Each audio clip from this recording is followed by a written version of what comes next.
Well, there's some good news and bad news with this next story. Let's start with the bad. It's getting hot, which means we'll be cranking up the AC.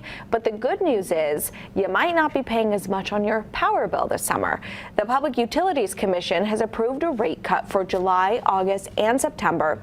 Even though you'll be using more electricity, which will make your bills the highest of the year, NV Energy says the average customer will save $50 a month compared to last summer.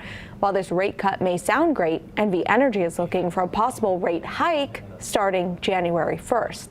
The Public Utilities Commission has not yet voted on that proposal.